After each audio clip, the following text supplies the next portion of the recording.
In the words of Ecclesiastes, in the words of Kohelet, a season is set for everything, a time for every experience under heaven, a time for dancing and a time for wailing, a time for birthing and a time for dying, a time for speaking and a time for silence, a time for seeking and a time for losing. The time for mourning is a complicated time filled with many emotions and memories, both bitter and sweet. And we begin our service with the 121st Psalm, a psalm that bids us to look up to the mountains. For Bernie was a source of uplift to her family and to her friends, and her goodness will be a permanent marker in their lives, not unlike the lofty peaks of the highest heights. Esai el heharim, me'ayin yavo Ezri,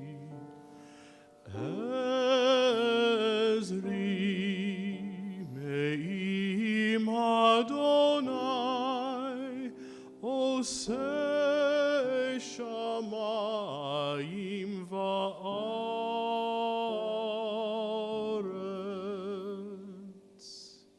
I lift up my eyes to the mountains. What is the source of my help? My help will come from Adonai, maker of heaven and earth. Al yitein lamot raglecha, al yanum shomerecha. God will not let your foot give way, your guardian will not slumber. Hine lo yanum velo yishan shomer Yisrael, Adonai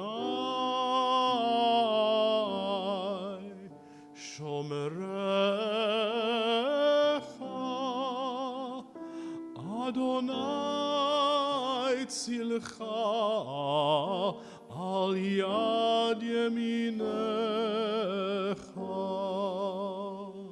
Behold, the guardian of Israel neither slumbers nor sleeps. The Eternal is your keeper. Adonai is your shade at your right hand.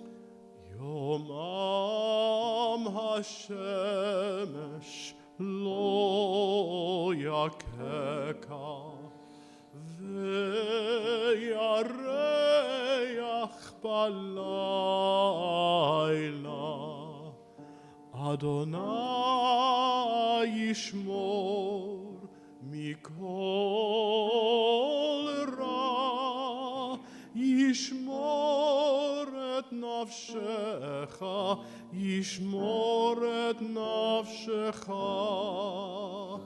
Adonai yishmor tzeitecha uvoecha, me'ata ve'ad olam, me'ata ve'ad olam.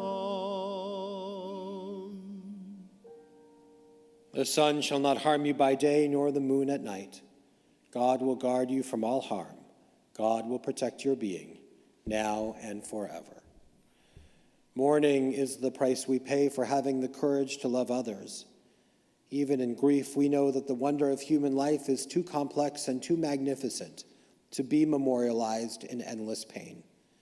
And the gifts of spirit our loved ones gave us cannot be measured or weighed, nor can they be lost or even tarnished by time.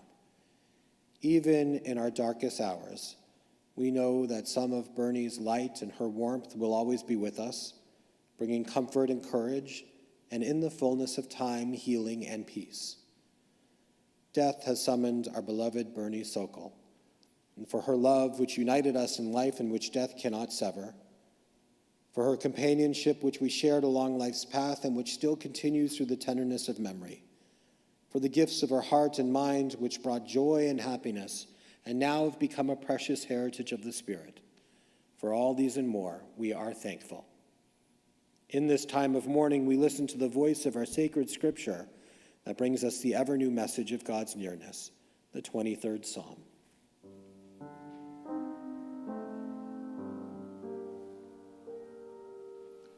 מזמור לדוד. אדוני רואי לא אחסר. בינו דשא ירביצני, על מי מנוחות ינהלני. נפשי ישובב, ינחני במעגלי צדק למען שמו. גם כי אלך בגיא צל מוות, לא אירא רע, כי אתה עמדי. שבטך ומשענתך המה ינחמוני. תערוך לפני שולחן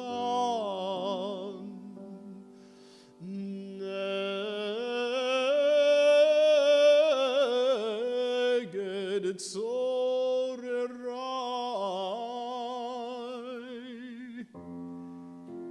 תשענת בשמן ראשי, כוסי רוויה. אך טוב החסד ירדפוני כל ימי חיי, ושבתי בבית אדוני לאורך ימים.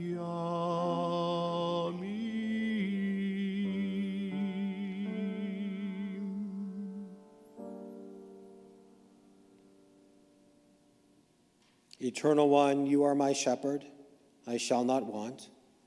You make me lie down in green pastures. You lead me beside still waters. You restore my soul. You guide me in paths of righteousness for your name's sake. Even when I walk through the valley of the shadow of death, I will fear no evil, for thou art with me. With rod and staff you comfort me. You prepare a table before me in the presence of mine enemies. You have anointed my head with oil. My cup is overflowing. Surely goodness and mercy shall follow me all the days of my life, and I shall dwell in your house forever. It's a poem written by Rabbi Alvin Fine that speaks to the nature of life and the paths that each and every one of us walks.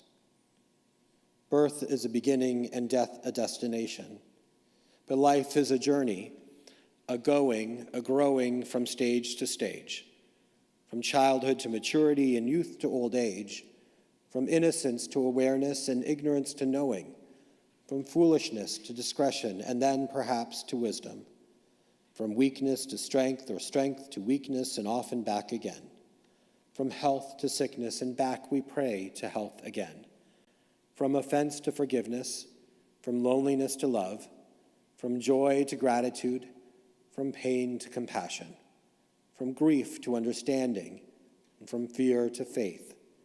From defeat to defeat to defeat until looking backward or ahead, we see that victory lies not at some high place along the way, but in having made the journey stage by stage, a sacred pilgrimage.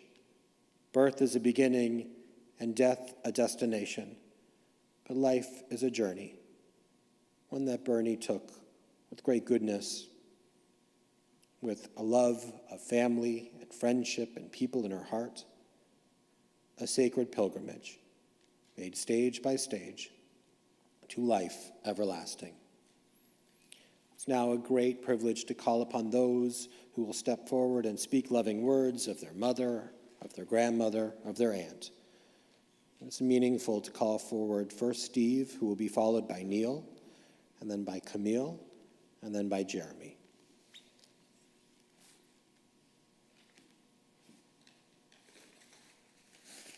sure all of you knew my mother. If I could summarize my mother, she was a very reliable, very good friend, and a very good employee. If you were friends with her, there was nothing that she would not do for you. For being the designated driver, delivering groceries, donating blood. If you had a commitment to go somewhere with a friend, nothing could stand in her way. Family also came first. She would always look forward to family get-togethers, especially with her brother Fred and sister Gloria.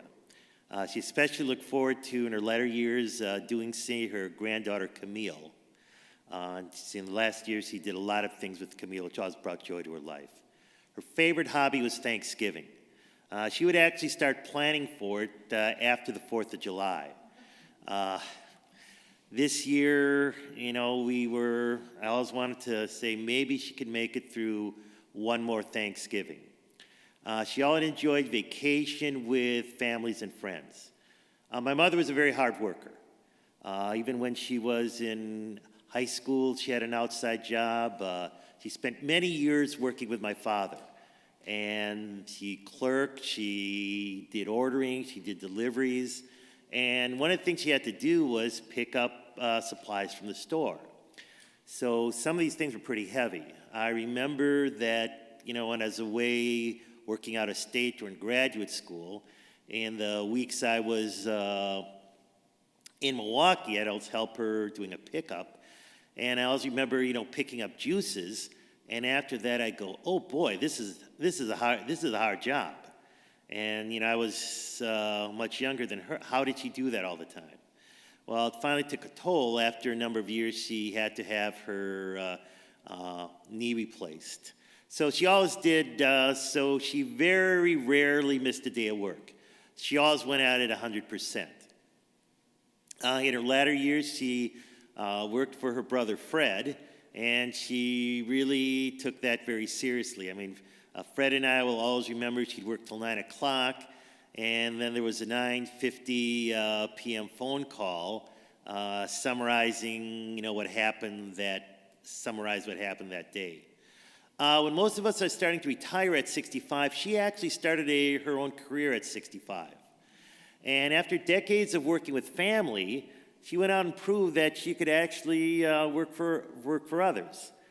She worked for Osco, now CVS Pharmacy, and she was very proud that she won an award for Best Greeting Cards. And again, she won this award when she was in her 70s. She was finally forced to retire at age 85 due to declining health. If it wasn't for her kidney problems, she might still be there working there today. One of the things about my mother is that she was never able to complete college. She started college, but due to an illness, she was forced to go back and help with the family business. She actually did, in her later years, take some courses at MATC, and she went at that 100% too. Brother and I remembered that she'd have math exams, and she'd be extremely nervous before those exams. The highlight of her academic career was an English course she took, and she wrote a paper called The History of the Milwaukee Bucks. She got an A on that paper. One of the things is I had that paper for years and years, and it was kind of lost in the during movies. So late in her last years of her life, she spent a lot of time watching the Brewers, Packers, and Bucks. She was a very big fan. I mean, she started a baseball fan when I was when the Milwaukee Braves were here. So my wife Lauren and I would take her to Brewer games, Section 218. And I remember the last game we took her to was, her memory was failing, but she had a really good time, and we sort of ended on a high note in that it was the game that the Brewers clinched the pennant. She enjoyed the fireworks after the game. So I guess I'm going to miss springtime next year, and every year I ask my mother the same question. And that question was, well, how many Brewer games do you want to go to? And the answer is all the same. Anything that they can, as many as we can. So American Family Field will not be as lively place next year because Bernadine Socol won't be there cheering on for her beloved Brewers. Okay, thank you for listening.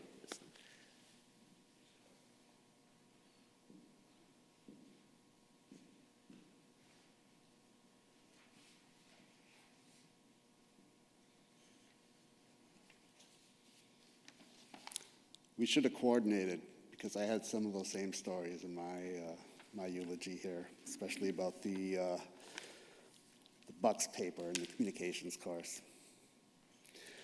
Bernadine Harriet Socol, or Bernie. I'm her second son, Neil, and I'd like to thank everyone for coming out today.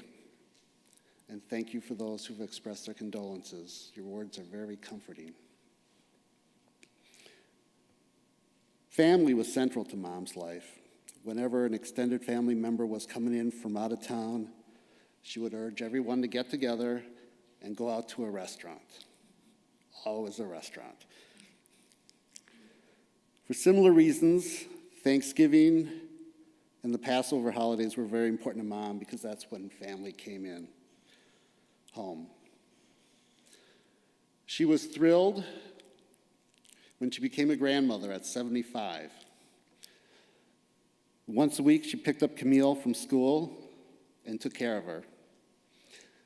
Later, they would cook dinner together, usually salmon. They love salmon. And take trips like to the museum or the zoo. Mom also valued her lifelong friendships, and she had a regular couples club she belonged with. And they would play cards and mahjong and have parties. She and my dad would often take trips with their friends. In addition to her human family and friends, dogs were also a very meaningful part of Mom's life. From about 1970 to just fairly recently, Mom always had a dog. In fact, she met a lot of her neighbors and my neighbors walking the dog. She even welcomed them into her store. Work was also essential to Mom. She worked at retail all her life, and in a way it helped define her. She loved working and meeting people. At 65, she took on a full-time job with Osco, which later became CVS. And she would hold that job till she was 86, when she had to have her gallbladder removed. She didn't need to work anymore, but that is all she knew. And even when she got sick that day at 86, she felt bad about letting her manager down and offered to come into work until someone could come in and relieve her.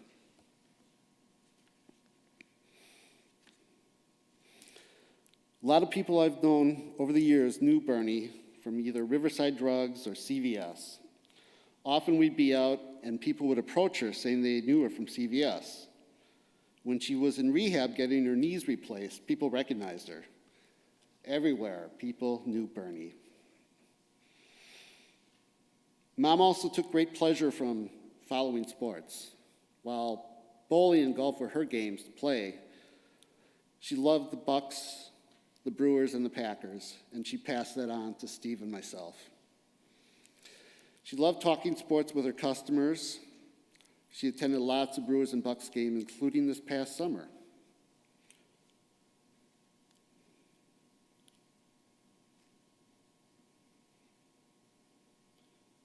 And even when she was in memory care, she still kept up with the Brewers and Bucks and would talk to the staff and other residents about them.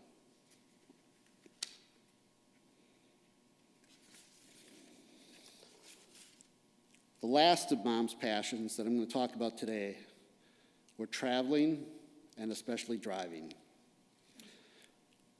Mom learned to drive early, and before long she had a secondhand Henry J. She loved driving. Whenever she traveled with a family or friends, she also insisted on driving. She regularly took trips to Madison, Black River Falls, Green Bay, Crystal Lake, or wherever the bowling tournament was that year. Mom was an exceptional woman. She cared for others and was very generous with her time, sometimes to a fault. You could always count on her, and we will miss her greatly.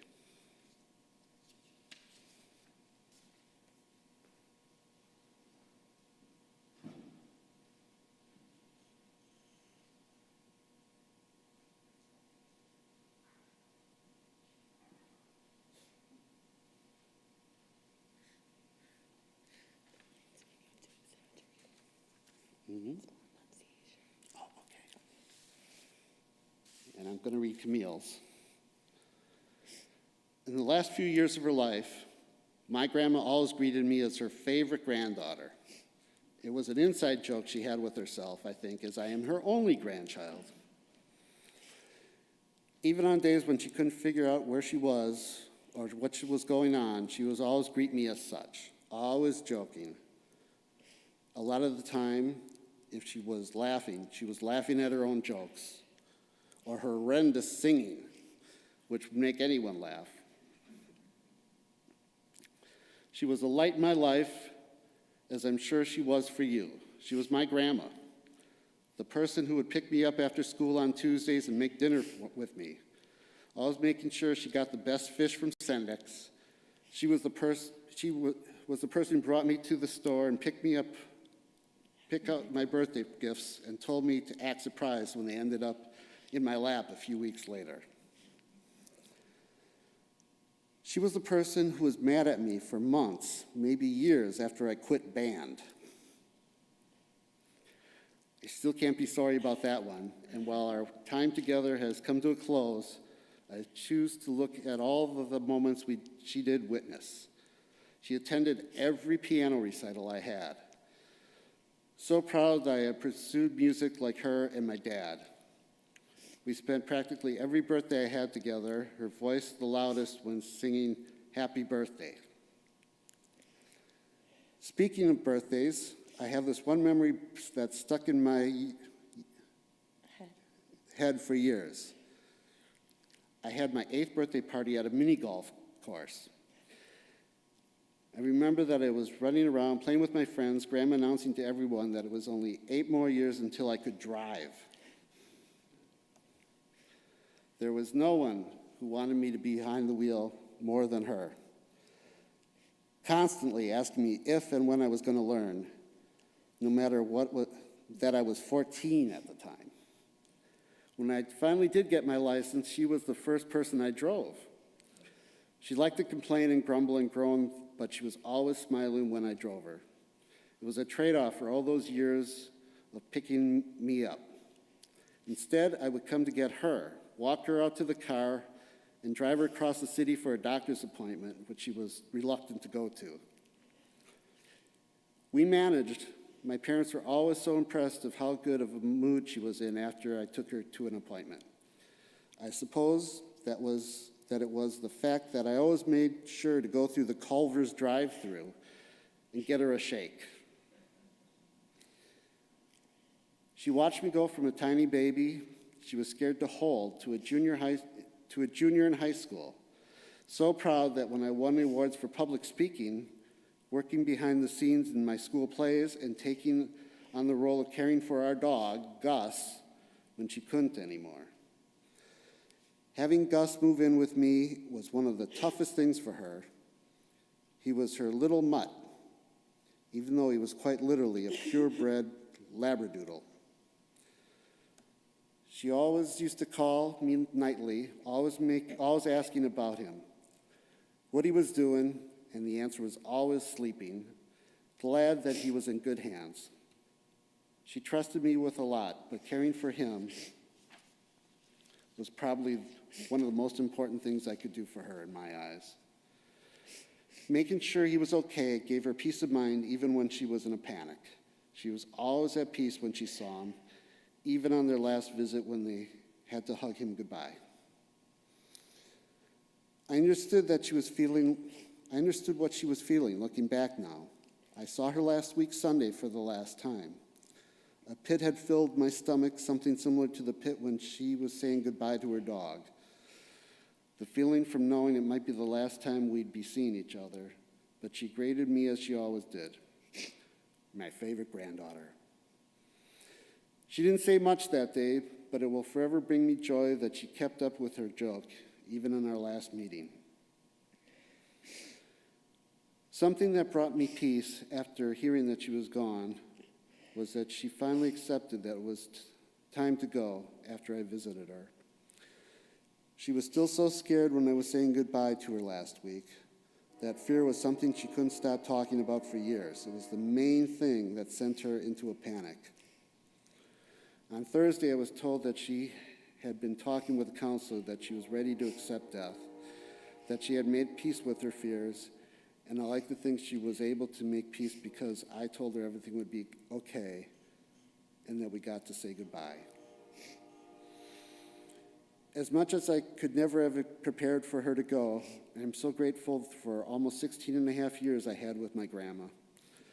Her little inside jokes, her rebellious personality, which followed her entire life, the drives to get ice cream, and the hundreds of books she read to me. These are the memories that will stick with me.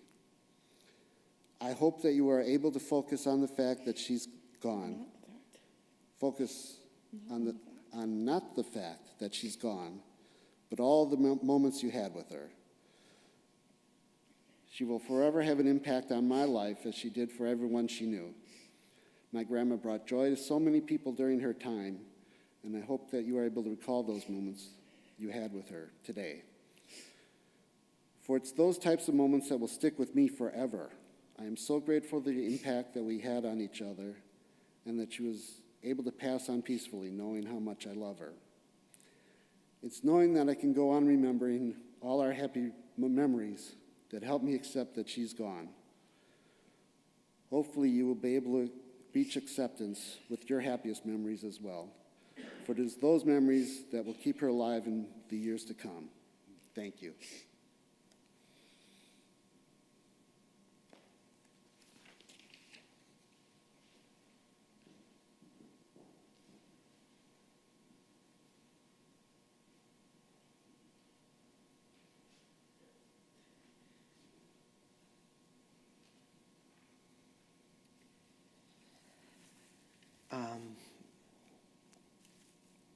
The thing I remember most about Bernie is not only how much she loved me,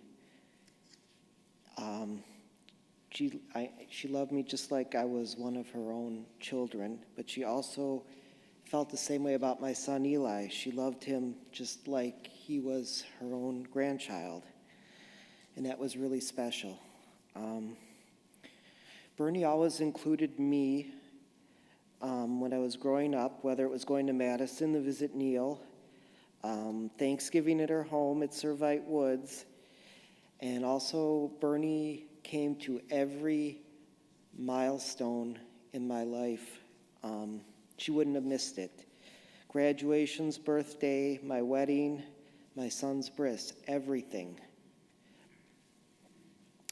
We worked together many evenings at the Ben Franklin store together, and of course, she always invited me to dinner afterwards. Later in life, when my family and I moved to Mequon, we literally lived 2 minutes away from Bernie. She used to enjoy bringing Gus over to play with our dogs, and of course, she always enjoyed seeing Eli. Later, my son Eli and I and Bernie would used to have a standing date every Saturday morning to give her a ride to dialysis. And even as of last week, she was still asking me how I was doing and how everyone was. And we'll always remember how special Bernie was and how important it was that she thought of myself and my family just like we were one of her own children.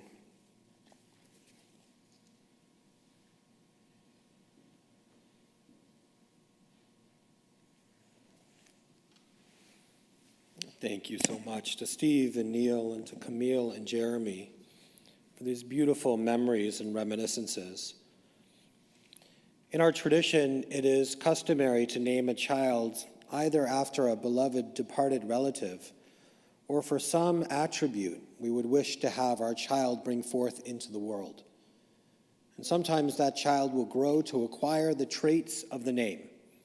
It almost seems that there is power in the name that determines the person's destiny. And Bernie's Hebrew name, or her Hebrew names, are Bela Chasha. And some people believe that Bela is a variant of Baalat Bait. She's the boss, the Balabasta, the lady of the house. And this is a name of strength. Another understanding is that Bela, like in the Romantic languages, means beautiful. And Chasha is Yiddish for Chaya, which means life. Bernie had strength indeed, and so too did she have a love of life, a beautiful life. It was a life that was filled with family and friendships and accomplishments and joy. And so we can say there truly was destiny in her name. And so we've gathered together here this morning in remembrance to bid shalom to a loving wife, a caring mother, a beloved grandmother, a sister, an aunt, a special friend to so many. And today we've come together to bring comfort to those who feel this loss so deeply, to Bernie's family. We especially extend our condolences to Bernie's dear children and those who Bernie loved as children, to Stephen and Lorna and Neil and Lois. No matter what the age of a parent or the ages of children, losing a parent is never easy, and I know the loss of your mother is particularly difficult. Nonetheless, you know of the tremendous impact that she had on each of you, the way she taught you and guided you, and the way she loved you in her own special way. And she taught you many lessons. She taught you about honesty, being true to your word, and people could trust her with anything, and those values were passed on to you. She taught you the importance and value of family and the friends who become like family. And she had a tremendous work ethic, and that ethic is inside of you as well. Your passion for your work, your passion and interest in sports, your love of family were all modeled by your mother. And all the memories and experiences that you had and all the lessons she taught you are incorporated into your very being, and they will continue to live on in you. And Bernie was blessed to know and love her granddaughter, Camille. It's through you that your grandmother's life will continue. I know that you are blessed to share your own special relationship with your grandma, Bernie, and I know she loved you with all her heart. Bernie loved being a grandma, and from the first moments when she found out she was a grandmother, she called all her friends, excited, wishing to tell the world. And that midnight of the day of your birth, she came to the hospital, and no one can forget the huge smile that lit up her face. Camille, I know your relationship was so close. When you were little, Bernie watched you every Tuesday night as she would pick you up from daycare and then school. She'd make dinner or take you to dinner and would always make sure you had ice cream at the end. She was spoiling you always with gifts. She read you bedtime stories, and your parents would find the two of you always giggling and laughing over something. And you never stopped eating together several times a week, special time just for the two of you. You represent Bernie's greatest legacy on this earth. For you'll guarantee, through the stories you share of your grandmother, that she will live on. And we think, too, of Fred and Linda and Gloria and Martin. A brother and a sister share a lifetime of memories from the very beginning of what we know as family. It's a terrible loss to lose a lifelong friend and sibling. And I know that Bernie loved and adored you. You remember the loving home in which you grew. I know that you will so dearly miss your sister, who you shared life and love and family and work. And so too do we think of nephews and nieces, Jeremy, Janie, and Annie, who she held so close. Jeremy, I know you worked side by side with Bernie, and you checked in with her several times a week. There's nothing more beautiful than a family, and all of you are connected in a love that is truly stronger than death. Bernie lived a full and vibrant 91 years. Born in Milwaukee and living on the West Side, I was told by Fred that Bernie in her early years was a wild child. rebellious and challenging the rules, but it didn't stop her from being responsible and hardworking too. While attending Washington High School, she worked diligently at Reed's Pharmacy. As she was so trusted, she worked at many of the other pharmacies in the area as well. And the pharmacy business is where Bernie remained and enjoyed the work because it brought her into contact with people. You've heard some of the autobiographical details of her work, but it's worth bearing mention that that business brought her such extraordinarily good and loving things in her life. It was a pharmacist that had introduced Bernie to her dear husband, Irv, of blessed memory. Irv had served during the Second World War, and he was a bright man who loved to talk about the issues of the day. He was interested in the country and was well read on American history. He cherished fine music and loved to watch sports, and so too did Bernie. And Irv was an extraordinarily hard worker and worked 11 to 12-hour days, and he and Bernie would work together. But they didn't just work. They held bridge parties with friends. They took family vacations with their children to places like Yellowstone National Park in South Dakota and California, and trips in the car that their children remember well. For 57 years, they were by each other's side until his passing. Bernie never stopped loving people. As you've heard, she loved to bowl and golf. She loved to play mahjong with friends, and from time to time play the slots at the local casino. And Bernie was a fierce and loyal supporter of the Milwaukee Brewers and Bucks and the Packers, and even in our last conversation that past Friday, she was pointing out the treasures that she had next to her TV set, those remarkable knickknacks that shared her love of the Packers and the Bucks. And she went to as many games as she could. She enjoyed most anything so long as it involved her friends, and she thrived when she was with others. As you heard, Bernie didn't just love people, she loved dogs and had these wonderful dogs of her life, Bingo and Gus and Casper and Coco. And she would always let people into the store with their dogs, even before it was trendy to do that, to give them a treat. Bernie was an outgoing and loving person, generous with her time. When anyone asked for a favor, Bernie would do it. And she loved to drive and never was fearful. She'd drive a friend anywhere they needed to go.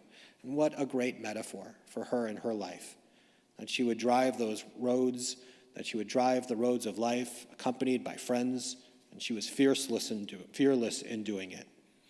And she cared about her community and joined Hadassah and Ort and Bold in a league. She loved Hanukkah and Thanksgiving and coming to services on the high holidays.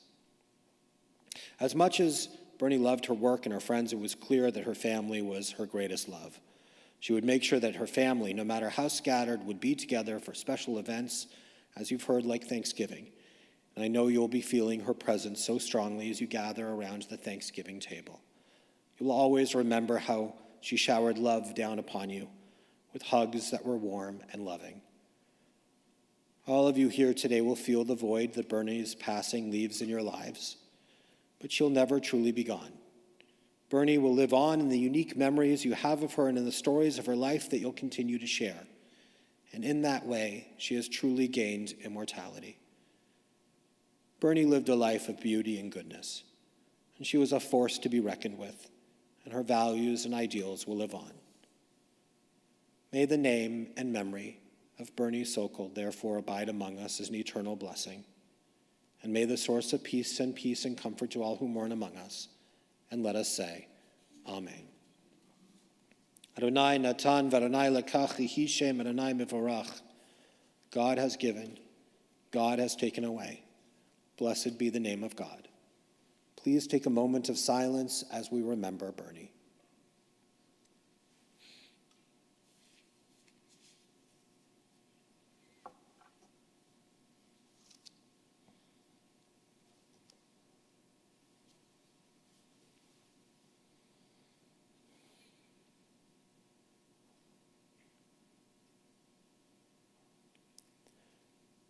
May the memory of Bernie Socol endure among us as a blessing. In your own time, O God, when we too are called to enter eternity, may we leave this life secure in the faith that in your light we shall see light.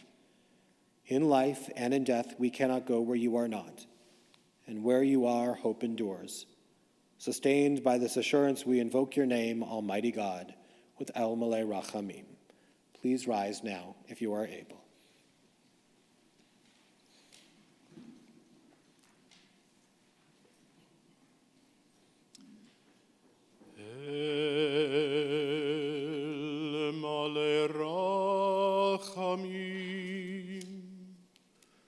שוכן במרומים, המצא מנוחה נכונה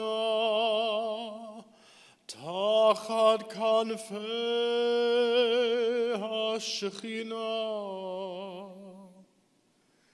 עם קדושים וטהורים כזוהר הרקיע מזהירים את נשמת בלך שבת יעקב ושרה שהלכה לעולמה. בעל הרחמים יסתיריה בסתר כנפיו לעולמים, ויצרור בצרור החיים את נשמתה. אדוני הוא נחלתה, ותנוח בשלום על משכבה, ונאמר Amen. Compassionate God, eternal Spirit of the universe, grant perfect rest in your sheltering presence to Bernie Socol, who has entered eternity. O God of mercy, let her find refuge in the shadow of your wings, and let her soul be bound up in the bond of everlasting life. God is her inheritance. May she rest in peace. And let us say, Amen.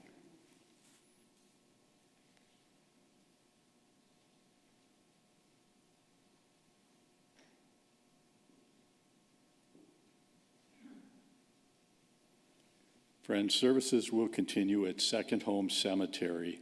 We will not be going in a funeral procession, and we ask you to meet directly at the cemetery. If you need directions, we have printed sheets located outside the sanctuary. Following burial, family will receive friends at Neil and Lois's residence, 2253 North 103rd Street in Wauwatosa. That's today only. We ask you to please remain standing. This time, we now ask the pallbearers to come forward.